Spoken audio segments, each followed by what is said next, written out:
Congress government ఫ్లూక్లా by chance లా ఓ గల్తీలా ఆ government వస్తే ఇప్పుడు వాళ్ళు పెద్ద పెద్ద మాటలు మాట్లాడి ఉన్న బంధులన్నీ బంద్ చేస్తున్నారు.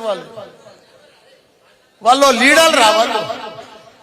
56 సంవత్సరాలు వాళ్ళు భారతదేశంలో పరిపాలించారు కాంగ్రెస్. వాళ్ళ చరిత్ర అంతా తెలుసు.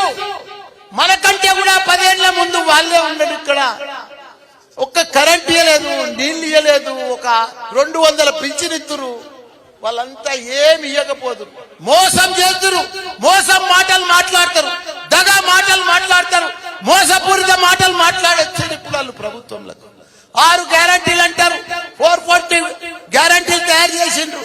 కానీ 1-2 ఇస్తున్నారు, దాంట్లో కూడా కొట్లాట పెడుతున్నారు.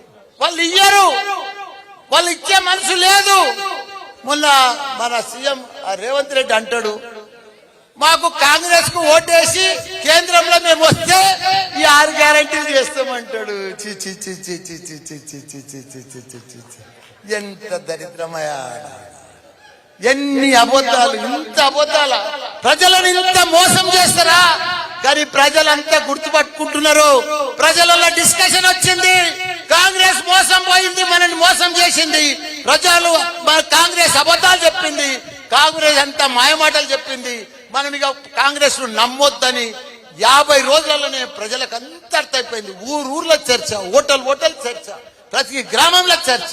అయ్యో మన కేసీఆర్ రాలేదు, అయ్యో మనం మోసపోయినాం, అయ్యో మనం ఓడిపోతాం అనుకోలేదు అని చెప్పి చర్చలు మొత్తం మొదలైపోయినాయి. కాబట్టి ఇప్పటి సంధి గట్టిగా ఉండుర్రి, గట్టిగా ఉన్నారు. పెద్దగా వాళ్ళు ఏమి ఉరగబెట్టేది ఏం లేదు.